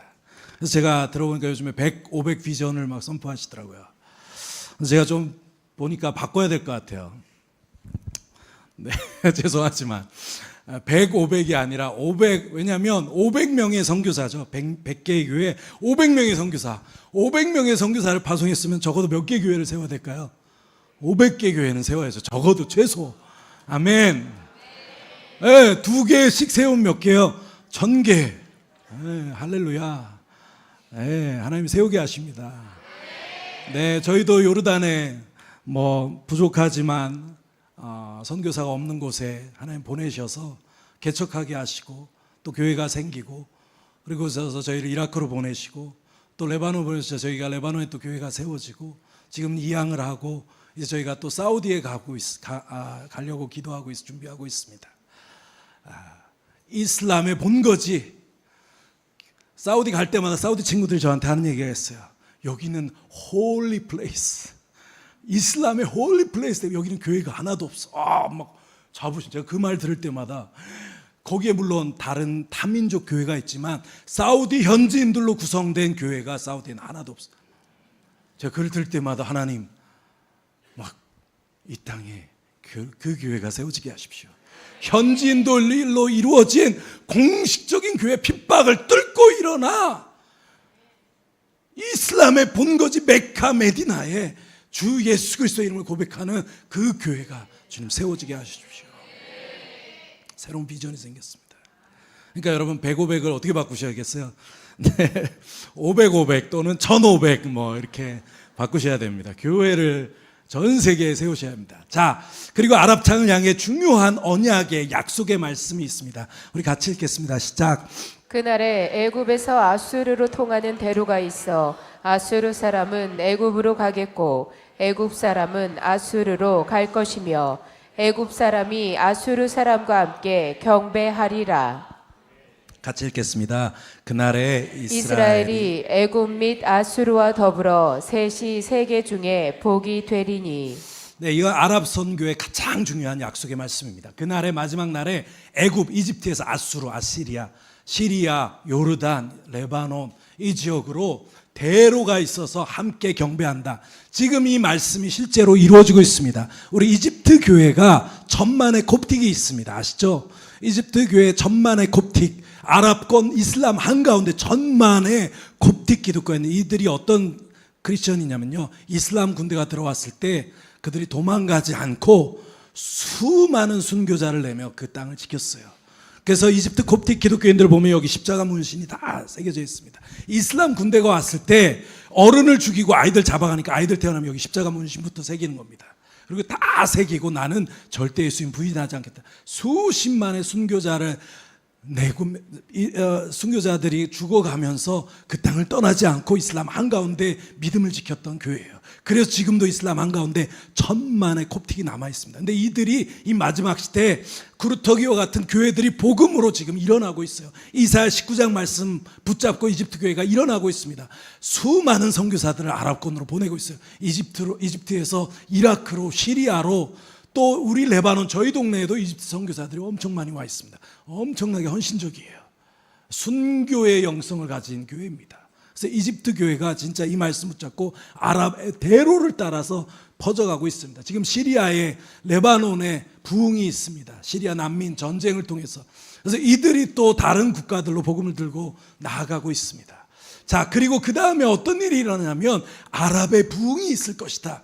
그 다음에 아랍 민족이 부흥이 있은 다음에 뭐죠? 그 다음에 이스라엘이 애굽과 아수르와 더불어 세계 중에 복이 된다.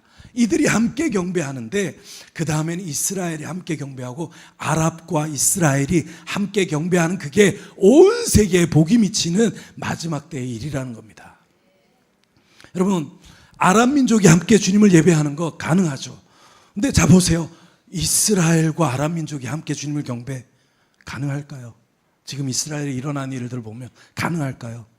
제가 늘 질문이 있어요. 하나님, 이게 어떻게 이루어지겠습니까? 물론 영적으로 이루어지만 하나님의 말씀은 실제적으로도 이루어집니다. 어떻게 이스라엘이 아랍과 함께 주님을 경배하는 일이 일어나겠습니까?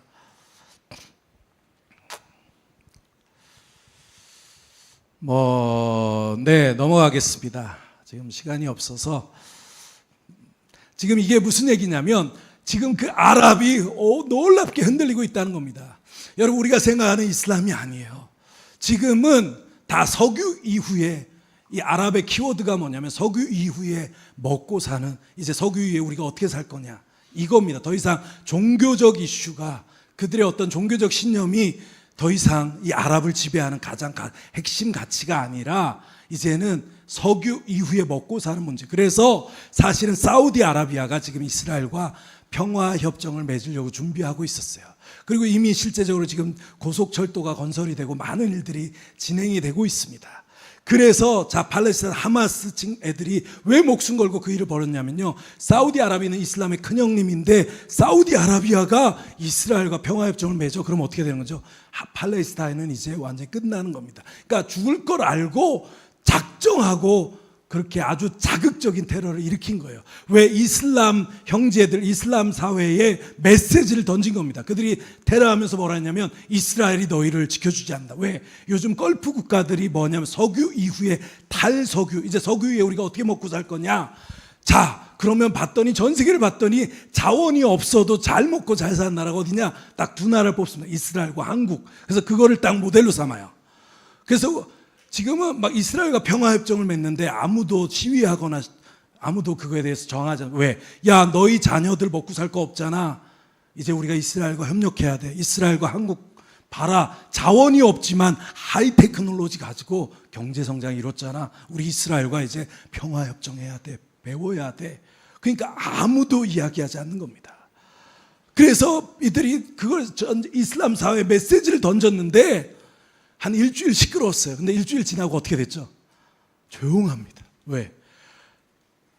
우리 먹고 사는 문제 외에는 지금 아랍 사회 세속주의 앞에 아랍 이슬람도 지금 무너지고 있다는 겁니다. 여러분, 이 아랍 사회가 지금 놀랍게 변화하고 있어요. 우리가 생각했던 예전의 이슬람이 아닙니다. 예전의 아랍이 아니에요. 정말 우리 생각보다 빠른 속도로 변화하고 있습니다. 네. 그래서 이거는 뭐냐면 그 국가에 이렇게 많은 무신론자, 나는 하나님 알라를 믿지 않는다라고 고백하는 무신론자들이 이렇게 많이 아랍 사회에서 증가하고 있다라는 통계입니다. 이건 뭐냐, 사우디아라비아 메카에 여기는 이슬람만 성지순례 갈 수 있는데 누가 가가지고 여기다 나는 내가 무신론자인 거 자랑스럽다는 걸 막 찍어가지고 SNS에 올려버렸어요. 그래서 막 난리가 났습니다. 그러니까 아랍 사회가 세속주의 앞에 놀랍게, 특별히 아랍의 청년 세대들이 변화되고 있다는 겁니다. 여러분, 우리 아까 나온 왕의 대로가 실제적으로 요르단에 있습니다. 이게 요르단에 가면 왕의 대로, 우리 아마 조이풀 팀도 요르단에 다녀오신 걸로 제가 알고 있습니다. 그래서 이게 왕의 대로, 이집트와 지도인데요. 현존하는 가장 오래된 도로입니다. 여러분, 세례 요한이 이 바로 왕의 대로 한 가운데서 주님의 오실 길을 예비하라 선포하며 사역했습니다. 그래서 제가 요르단에 가면 이 왕의 대로 참수터가 있어요. 작은 헤롯의 별장 궁전이 있고 그 밑에 가면 지하 감옥이 지금도 그대로 남아 있습니다. 제가 제일 좋아했던 장소. 그래서 힘들 때마다 그곳에 가서 세례 요한의 삶을 묵상하며 다시 힘을 얻고 했습니다. 세례 요한은 어려서부터 광야로 나갔어요. 세례 요한은 가장 유력한 제사장 가문의 아들로 태어났습니다. 가만히 있으면 명예와 성공과 안정적인 삶이 보장이 됐어요. 근데 언제인지 모르지만 아주 어렸을 때 다 던지고 광야로 갔어요. 조지 목사님 몇 주 전에 얘기하셨죠. 우리 요한계시록 말씀 가지고 하나님 교회를 마지막 시대 어디서 보호하시고 어디서 훈련시키신다고요?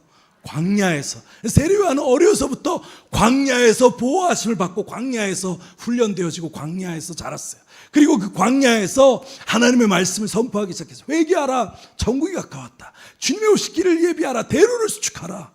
여러분, 우리가 세례요한 너무 멋있다고 생각하지만 진짜 저 한가운데 서서 혼자 외치는 만약에 세례요한의 모습을 여러분 보신다면 멋있다고 하겠습니까? 아니면 뭐라고 하시겠어요?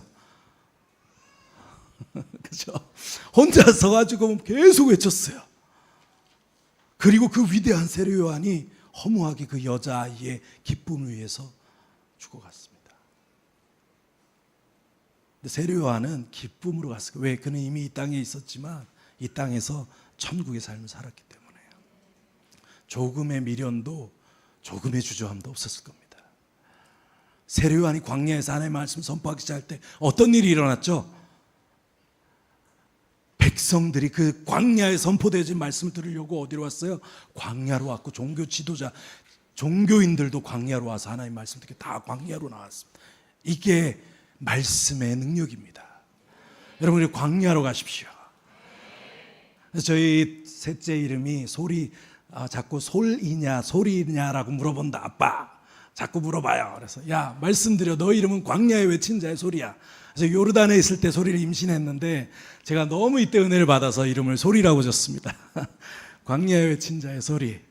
자, 출애굽의 경로입니다, 실제로. 그리고 많은 왕들이 다니던 길이다 해서 왕들의 대로라는 뜻입니다. 정복로로, 전쟁로로, 무함마드도 다녔던 길이고 십자군의 전쟁로. 그래서 이슬람과 비잔틴이 여기서 충돌을 합니다. 그래서 이슬람이 요르단과 시리아의 야르묵강이라는 게 거기서 이슬람 군대와 비잔틴 군대가 처음으로 충돌을 해요. 근데 누가 이겼냐면 이슬람 군대가 이깁니다. 그래서 이 지역 시리아, 요르단, 레바논과 전체가 다 이슬람화가 됩니다. 자, 그래서 메카 메디나에서 시작된 이슬람이 걸프를 넘어서 왕의 대로를 따라 넘어와서 시리아에서 이집트로 북아프리카로 가고 시리아에서 비잔틴 군대에 승리하면서 어떻게 됐냐면 시리아에서 여러분 들어보셨죠? 실크로드를 만납니다. 그래서 실크로드를 따라 동으로 이슬람이 확장해 갑니다. 그래서 인도에 가면 뭐가 있죠? 타지마할, 이게 이슬람 사원인데 아랍어입니다. 아랍어. 그래서 인도를 넘어서 또 하여튼 중앙아시아 가면 달라스라는 전투가 있었어요. 예전에 이게 1차 세계대전이 하는데 아랍 군대와 당나라 군대. 그때 당나라의 장수가 누구였냐면 여러분 학교 다닐 때 다 배우신 겁니다. 우리 고구려 유민이었던 고선지 장군이 그때 우리 사모님 고선지 장군이 그때 이 당나라 군대의 제일 장군 대빵이었어요. 근데 여기에서 고선지 장군과 당나라 군대가 패하면서 아랍 군대가 승리하면서 중앙아시아, 지금 스탄 들어보시죠? 그 나라들이 다 이슬람화가 된 겁니다. 그러니까 누구 책임이죠? 고시 책임입니다. 우리 사모님. 네, 고선지 장군이 패하면서 중앙아시아가 달라스 전투라는 거 패하면서 다 이슬람화돼. 그러니까 이슬람 군대가 인도를 넘어 점점 동으로 와서 어디까지 왔냐면, 왜 안 넘어가죠? 네, 중국까지 와서 중국에서 유교의 벽이 막힙니다. 그래서 중국에 가면 회족이라고 있어요. 회족, 이슬람 회, 아랍 회교. 그래서 이 회족은 아랍 사람들의 후손입니다. 그러니까 중국에 막히면서 이슬람이 어디까지 오지 않았어요? 한국까지 오지 않았어요. 하나님의 역사를 보면 놀라운 계획하심이 있습니다. 할렐루야. 만약에 이슬람 군대가 중국을 넘어 한국까지 왔으면 어떻게 됐으면 제 이름이 뭐겠어요? 김무함마드였을 겁니다. 하나님이 특별히 중국과 한국과 또 일본까지도 보호해. 지금 전 세계에서 이슬람이 세력화되지 않은 유일한 나라는 우리나라예요. 너무 감사하죠? 정치 세력화되지 않은 유일한 나라입니다. 그리고 이 마지막 시대 놀라운 부흥을 주시고, 특별히 지금 한국교회를 이슬람권을 향한 하나님의 선교 리더로 하나님께서 부르고 계시고 사용하고 계시고, 한국교회뿐 아니라 지금 중국교회를 부르고 계시고 일본교회를 부르고 계시고 아시아교회를 부르고 계세요. 놀라운 하나님의 섭리가 있습니다. 그래서 이제 우리가 다시 실크로드를 따라, 그죠? 넘어서 우리가 막 몽골을 넘어 중앙아시아 스탄을 넘어 이란을 넘어, 여러분 들어보시죠? 이란이 세계에서 교회 성장률 1위 이란, 2위가 아프가니스탄입니다. 그리고 이제 마지막 남은 이슬람의 본자 아랍을 넘어 이제는 어디로? 왕의 대로를 따라 어디로 가는 겁니까? 이슬람의 본거지인 사우디로 우리가 다시 들어가 온 세계에 복음을 전하기를 원합니다. 그래서 왕의 대로는 이 아랍창 회복의 키입니다. 그래서 지금 사우디, 이슬람에 온 사우디에 놀라운 변화가 있어요. 여러분 들어보셨죠? 네옴시티 들어보셨죠? 네. 자, 이거를 제가 왜 얘기하냐면, 자, 보세요. 하나님께서 지금 역사의 무대에 띄우시는 사건들이 있어요. 지금 역사의 무대 뉴스나 이런 걸 보면 다 모든 중심이 어느 사우디예요. 모든 경제의 중심, 정치의 중심 다 사우디입니다. 그래서 트럼프 대통령도 취임하고 제일 먼저 어디 갔어요? 사우디 갔고, 우크라이나 러시아 전쟁 회담도 어디? 사우디에서. 그리고 모든 경제의 중심이 지금 사우디의 프로젝트들, 특별히 네옴시티로 집중되고 있습니다.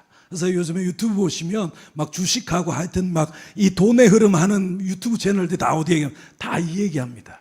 왜? 여기에 지금 세계 경제와 정치와 모든 것이 사우디로 하나님께서 지금 감추었던 사우디를 역사의 또 하나님의 역사의 무대 중심에 지금 드러내고 계세요. 이제 하나님이 이 땅을 바꾸고 이 땅 가운데 하나님이 역사하기 원하시는 겁니다. 그들의 비전이 2030입니다. 그래서 네옴시티가 뭐냐면 지금 보시면 요르단 국경 쪽에 이집트 쪽에 이 네옴시티를 만듭니다. 서울에 몇 배 되죠? 네, 그래서 장기적으로는 뭐 100만에서 또 뭐 200만, 300만까지 들어가는 도시를 만드는데 첨단 AI 스마트 도시입니다. 여러분 들어보셨을 겁니다. 그래서 여러 가지 프로젝트들이 있는데 더 라인이라는 건 저렇게 높이가 500m 되는 그죠?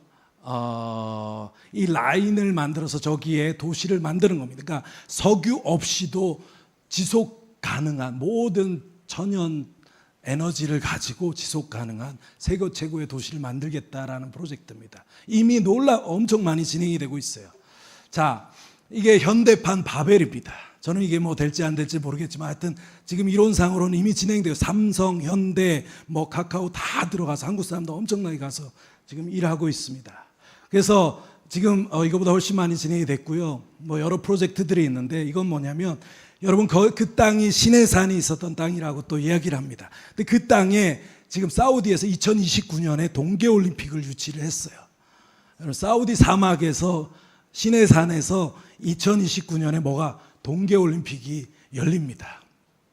이 어마어마한 프로젝트들이 진행이 되어 있어요. 이런 관광 프로젝트들이 이거 진행이 되고 있습니다. 이거 뭐 아무 데서나 안 보여주는 건데, 네.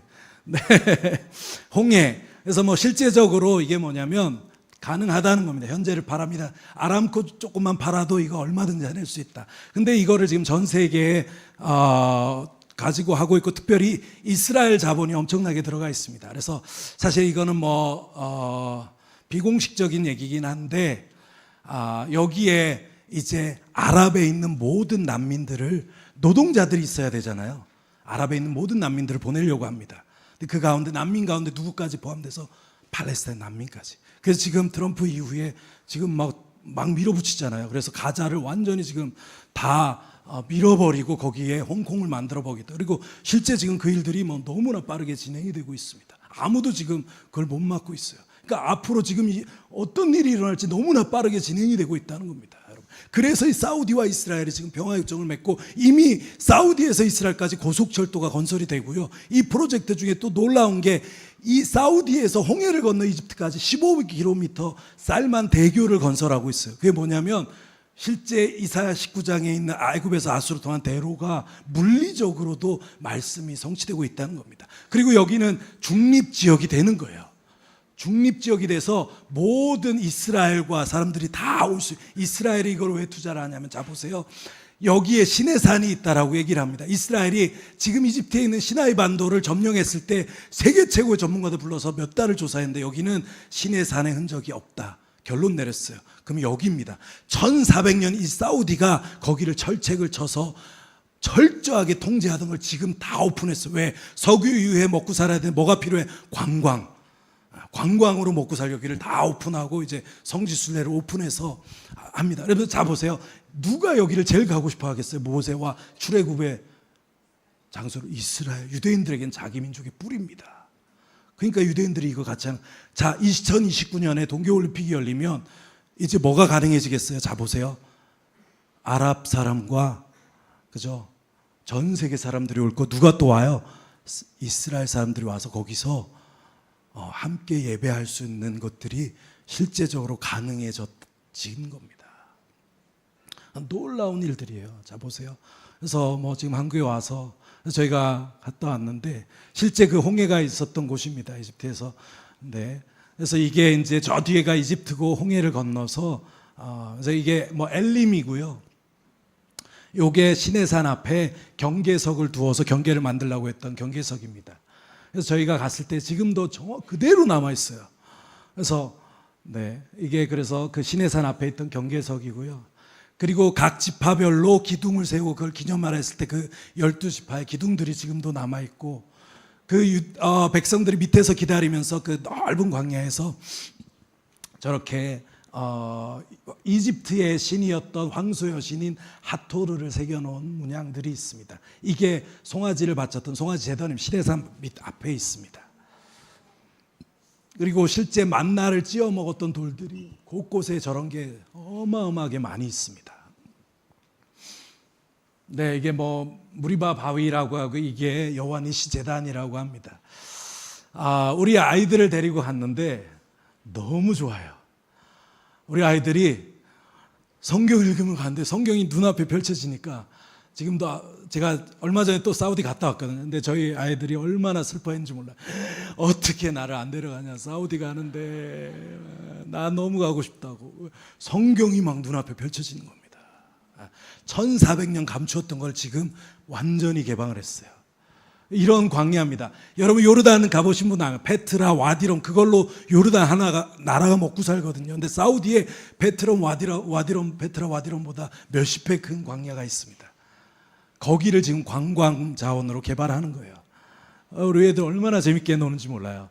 그래서 제가 조지호 목사님 오시면 말씀드리려고 우리 커버넌트 친구들 네, 좀 한번 가면 좋겠다. 정말 그 광야에서 예배하고 그래서 제가 청소년들을 데려갔었거든요. 청소년들을 데려갔는데 정말 광야에서 처음에 가다가 광야에서 차가 빠져버렸어요. 그래서 지금 점점 어두워지는데 아무도 우리를 도와줄 사람이 없는 겁니다. 그래서 우리 아이들이 막 처음엔 당황하다가 기도했는데 정말 기적처럼 그 광야 한가운데 큰 덤프 트럭이 하나 와가지고 밤에 어두워진 광야에 저희를 건져주셨어요. 그래서 하나님의 살아계심을 광야에서 체험한 겁니다. 정말 광야에서는 기도하지 않고 하나님의 도우심이 없으면 살 수가 없어요. 정말 광야를 저희 아이들이 체험하면서 그러고 경험하면 막 이제 와 하나님 살아계시다 막 아이들이 난리가 났습니다. 그리고 가다가 또 타이어가 터져버린 겁니다. 근데 처음에 하나님 경험했잖아요. 광야에 터졌는데 그 다음에 친구들이 당황하지도 않아요. 하나님이 도와주실 걱정하지 마세요. 그러더니 옆에서 막 찬양하고 라면 끓여 먹고 근데 또 정말 기적처럼 이게 하나님 해결해 주시고 정말 광야에서 이스라엘 백성처럼 막 하나님을 아이들이 경험하니까 우리 청소년들이 막 살아난 거예요. 왜? 진짜 하나님을 광야에서 만났으니까. 네. 우리 아이들 광야로 가야 됩니다. 자, 이게 무슨 사진이냐면 사우디에 지금 사우디 여자와 누구예요? 이스라엘의 종교인이 지금 사우디에 와서 사우디 여자랑 사진 찍고 있는 겁니다. 지금 사우디는요 인터넷 신청하면 바로 비자 나오고 사우디 여자들이 히잡을 안 쓰고 다닙니다. 모레 가면 우리가 상상할 수 있는 우리 상상과는 완전 다른 사우디 너무나 빠른 변화들이 일어나고 있어요. 지금 이스라엘 사람들이 이미 사우디를 다니고 있어요. 그리고 뭐 종교 하여튼 뭐 개방하겠다. 그리고 여러분 사우디에 가시면 어떤 게 있냐면 필리핀 교회가 있고 인도 교회가 있습니다. 필리핀 교회가 150개가 넘게 있어요. 어떤 사람들이냐면 사우디에 노동자로 왔던 사람들입니다. 자, 그래서 우리 청소년들 데리고 막 우리가 가고 있는데 어떤 남자들이 막 오더니 우리 아이들에게 Are you Christian? 그런 거예요. 그래서 우리 청소년들이 사우디니까 무서워가지고 No 그랬어요. 근데 이 사람들이 누구였냐면 거기 노동자로 와서 일하면서 교회로 세워진 지하교회로 일했던 인도교회, 필리핀 교회 사람들이요. 일주일 내내 일하고 금요일이 쉬는 날인데 금요일이 되면 거기 큰 집을 빌려서 살고 큰 공간을 만들어서 막 100명, 200명이 모여서 거기서 몰래 예배를 아침부터 모여서 예배하고 찬양하고 같이 점심 먹고 하루 종일 예배하고 기도하고 오후가 되면 이 친구들이 전도하러 나갑니다. 그래서 이게 뭐냐면 그 친구들이 길거리에서 저거를 전도하고 있었어요. 여러분 상상이 가세요. 사우디아라비아인데 필리핀과 인도의 노동자로 왔던 친구들이 교회로 세워지고 이 친구들이 거기서 복음을 전하고 있어요. 그래서 복음을 전하다가 한국 사람을 보니까 너무 반가워서 이 친구들이 한국 사람은 당연히 기독교인이지 하고 너무 반가워서 아유 크리스천 이랬는데 우리들이 노 그런 겁니다. 그래가지고 아이들이 밤에 와가지고 막 울면서 막 회개하고 제가 예수님을 부인했습니다. 노동자로 왔던 필리핀, 인도 교회를 통해 하나님 이미 사우디를 흔들고 계세요. 필리핀 사람들이 메이드로 왔잖아요. 어떤 선교사는 필리핀에 선교를 하고 가고 싶은데 돈이 없으니까 메이드가 돼서 메이드로 일하면서 선교사로 삽니다. 평생 그 아이를 기도하며 키워요. 그래서 사우디 사람들은 필리핀 사람들 존경해. 왜? 진짜 엄마거든요. 저희 선교 대회가 있었는데 유명한 강사들이 와서 메시지 전에도 아무도 선교사들이 별로 그렇게 은혜를 못 받습니다. 근데 필리핀 선교사님이 오셨어요. 자기는 선교사인데 너무 선교하고 싶어서 메이드가 돼서 사우디에서 사역하고 계신 간증을 나눴는데요. 모든 선교사들이 다 엎어져서 울었어요.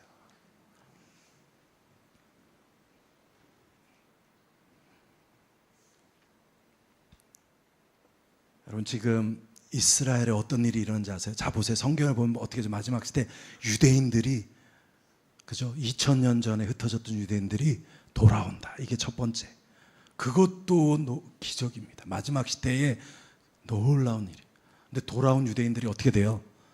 예수님을 지금 놀랍게 만나고 있어요. 메시아닉 주들이 놀랍게 부흥하고 있습니다. 근데 지금 또 어떤 일이 일어나면요. 메시아닉 주들이 아랍 크리스천들과 함께 예배하는 교회들이 놀랍게 이스라엘에 지금 세워지고 그 예배가 놀랍게 부흥하고 있어요. 그래서 이게 유튜브에 보시면 요즘에 이런 찬양이 많아요. 히브리어로 아랍어로 함께 이스라엘 무슬림과 이스라엘과 아랍 형제들이 함께 예배하는 영상들이 지금 놀랍게 나오고 있습니다. 여러분 보세요. 이스라엘과 팔레스타인은 지금 끝까지 싸웁니다. 이스라엘 말하는 평화는 뭐예요? 팔레스타인 다 없애는 게 평화다. 팔레스타인, 이스라엘 다 쫓아내는 게 평화다. 그때는 평화가 있을까요? 이들이 함께 예배할 수 있을까요? 아니요. 근데 그게 어디서 가능합니까? 교회에서 가능합니다. 십자가로 원수된 것을 허무신 예수 그리스도. 그들이 지금 놀랍게 예배하고 있어요. 그리고 여러분 지금 가자에 어떤 일이 일어나고 있는지 아세요? 얼마 전에 한 지역에서 200명의 무슬림들이요 한날 밤에 다 꿈에서 예수님을 만났어요. 이거는 뉴스에 나오는 여러분 인터넷 찾아보세요. 뉴스에 엄청 많이 나와 있습니다. 200명이요 가자 지역에서 한 번에 같은 날 밤에 다 꿈에서 예수님 만났어요. 그리고 막 선교사들 찾아와서 우리가 예수님 맞다 어떻게 할까 집단 회심이 있었습니다. 아랍 이스라엘 형제들이 함께 예배하는 일이 실제로 일어나고 있습니다.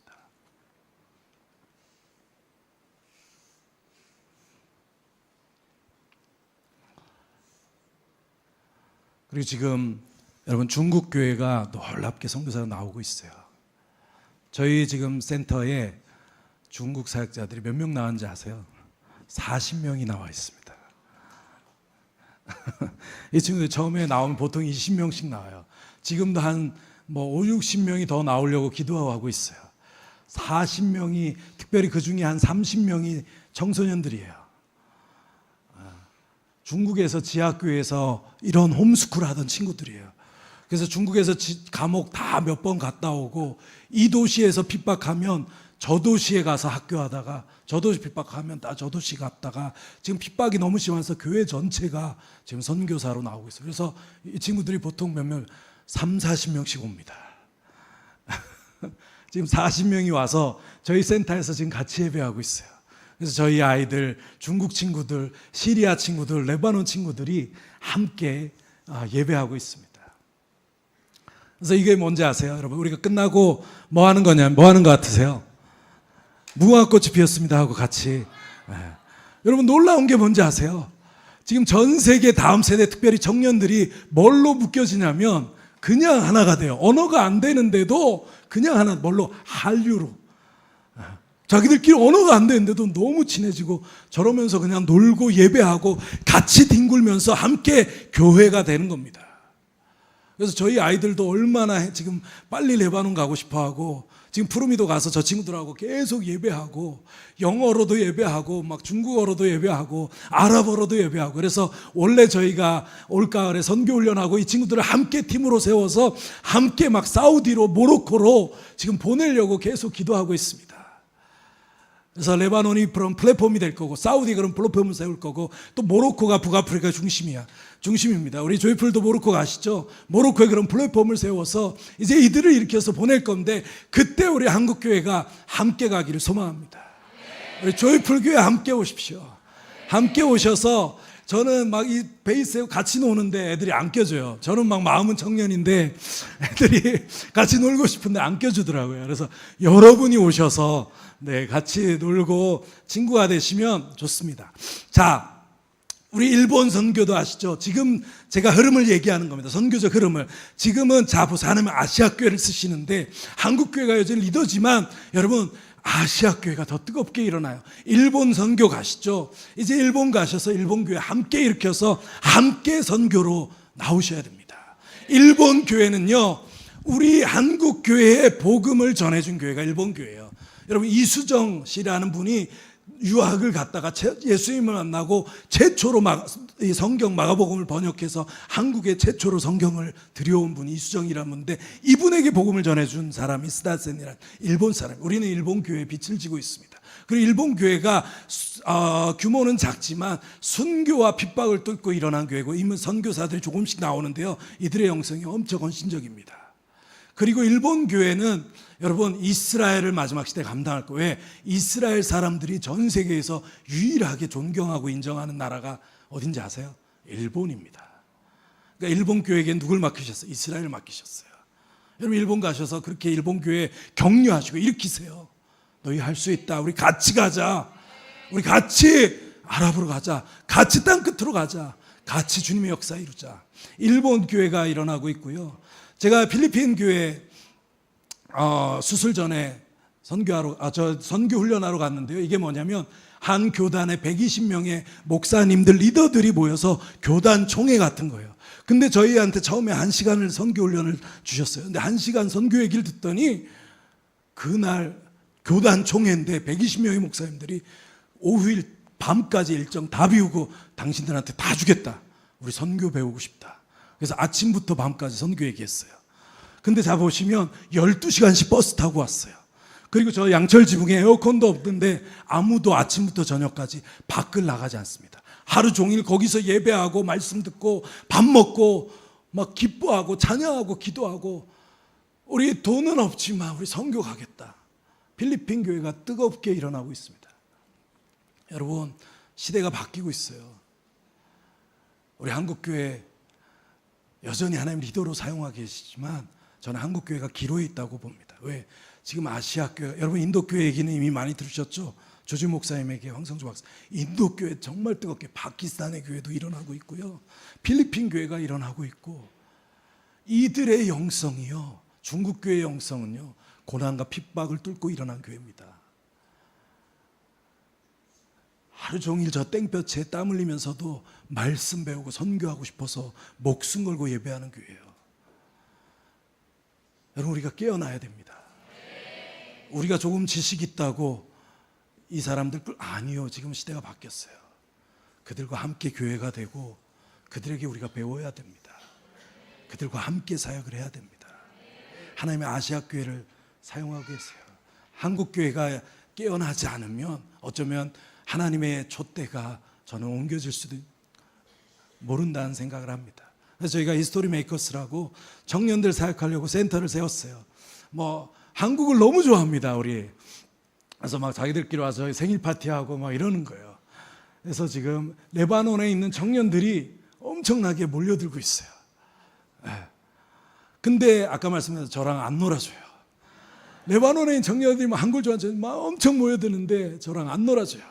어떻게 여러분 청년들이 오셔서 그죠? 한국어 가르쳐주고 영어 공부 안 하셔도 돼요. 다 한국어 배우고 싶어서 막 전국에서 모여듭니다. 우리가 한국어 네이티브 스피커잖아요.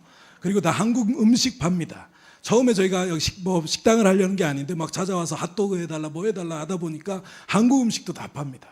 그래서 이 친구들이 와서 막 한국어 배우고 싶어 마음껏 복음 전하고 교제하고 저희가 사역할 수 있습니다. 우리 청년들이 와서 한 공원에 가서 계속 버스킹 예배를 드렸어요.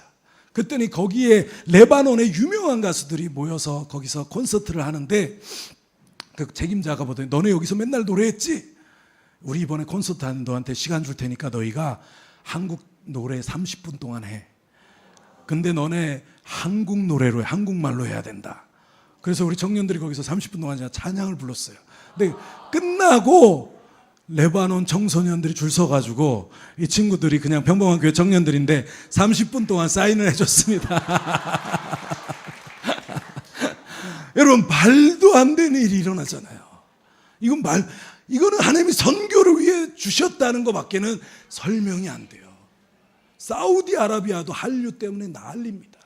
여러분 가시면 그냥 너무 좋아하고 한국어 배우고 싶어하고 마음을 열고 친구가 되고 여러분 마음껏 사역하실 수 있는 기회예요. 우리 근대 선교의 아버지는 누구죠? 윌리엄 캐리입니다. 그래서 근대 선교 운동을 일으켰던 그룹이 있습니다. 모라비안 공동체라는 그룹이 있어요. 근대 선교 운동을 일으켰어요. 난민이었어요. 이들이 세계 선교를 위해서 24시간 기도하면서 엄청난 선교 운동을 일으켰습니다.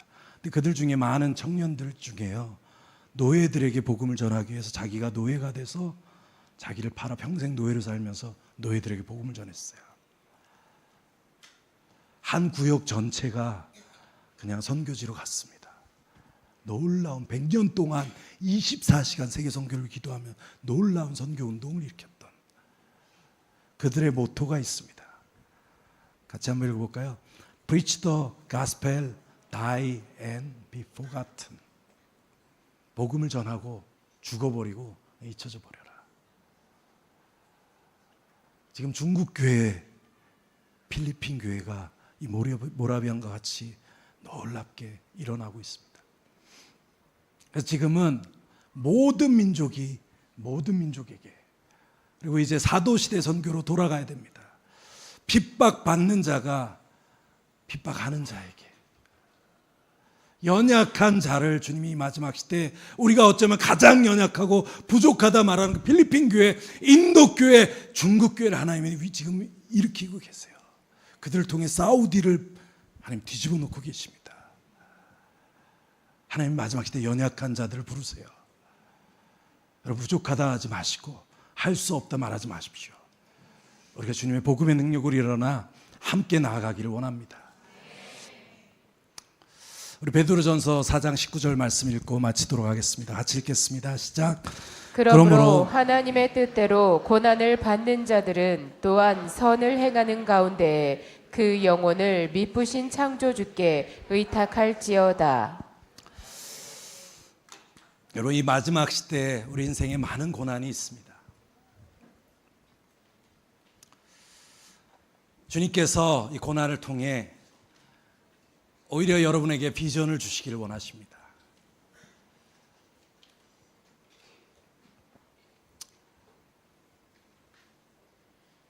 고난 가운데 이 말씀 뭐라고 하시냐면 고난 가운데 선을 행하라고 말씀하고 계세요. 우리 인생에 많은 문제들이 있지만 우리는 우리 인생의 문제에 집중하지 않습니다.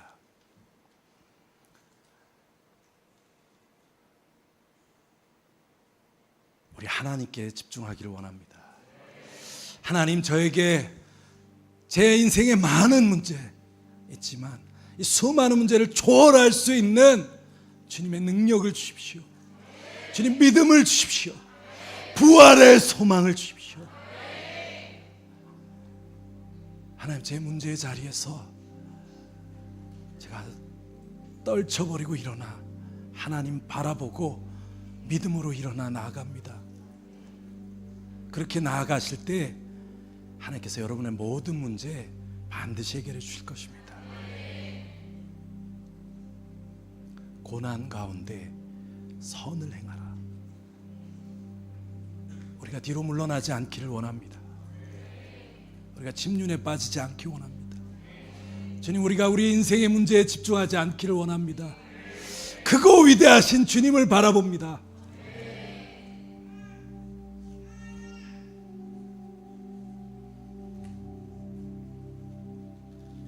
주님, 우리에게 주신 사명,